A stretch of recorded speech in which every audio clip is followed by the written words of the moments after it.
Olá, aqui Costa. Voltando a trabalhar aí com o assunto de semelhança, vamos falar diretamente aí a semelhança de triângulos. Galera, assim como os outros polígonos, certo? O triângulo também tem casos de semelhança. Não vou tratar triângulos como se ele não seguisse a regra, certo, dos polígonos. Então, o que é necessário para que um polígono, ou seja, um triângulo, seja semelhante? Só é semelhante triângulos que possuem ângulos congruentes, ou seja, ângulos iguais, e lados proporcionais. As suas medidas devem ser proporcionais.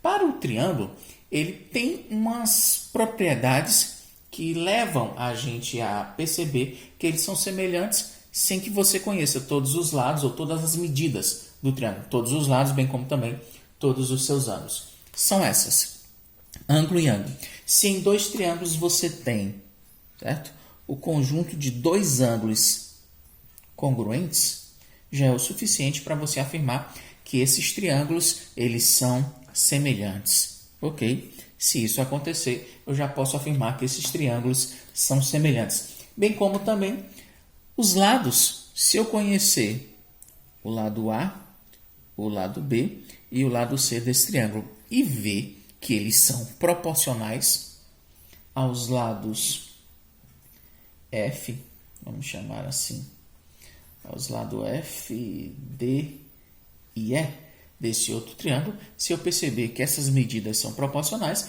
eu já posso afirmar que esses dois triângulos também são semelhantes. E por último, se eu conhecer apenas dois de seus lados, então vamos apagar aqui, imagine que eu conheço apenas dois lados do triângulo e o ângulo entre eles. Se eu tiver no outro lado também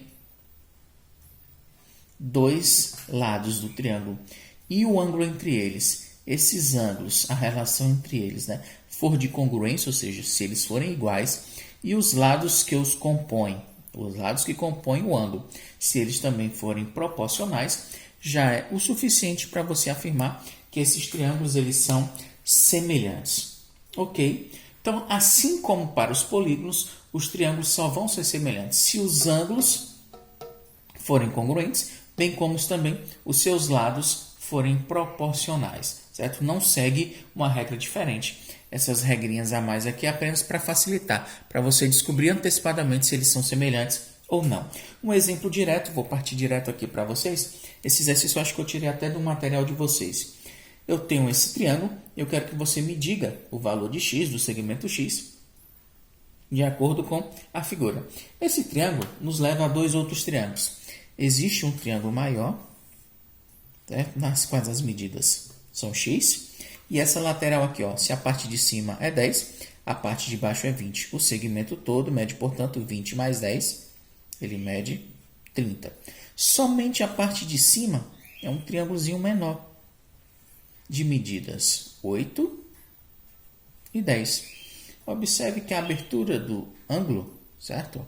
Todos eles são relativamente iguais, ou seja, eles são congruentes, certo? Esse ângulo é congruente a esse é congruente a esse, e esse ângulo de cima, ó, ele é até igual nas duas figuras. Então, ó, provavelmente não.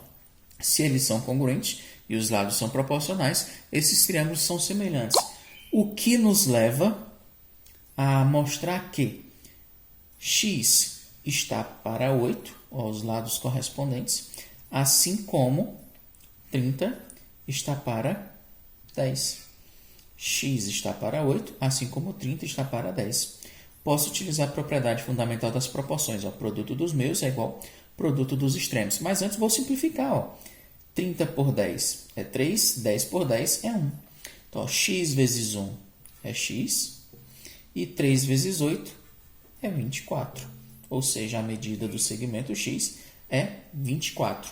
Ok, galera? Então, semelhança de triângulos realmente não é um assunto diferente de semelhança de polígonos. Apenas tem 3 casos a mais em que você pode relacionar os seus lados, certo? De acordo com o que você tem. Não é necessário saber todas as medidas. E, por consequência, para a semelhança de triângulo, nós temos que as alturas, as medianas, as bissetrizes e até mesmo os perímetros das figuras, elas são proporcionais. ou ainda, a razão entre elas é constante, portanto, formam proporções. As razões entre o perímetro A mais B mais C, E mais F mais D, todas elas, a razão entre elas são constantes, portanto, são, de certa forma, proporcionais. É uma consequência de ser semelhante. Todas as alturas, as medianas, as bissetrizes e os perímetros das figuras, elas acabam sendo constantes. Ok, galera, sobre semelhança de triângulos, é só isso daí. Obrigado pela atenção e até a próxima. Valeu!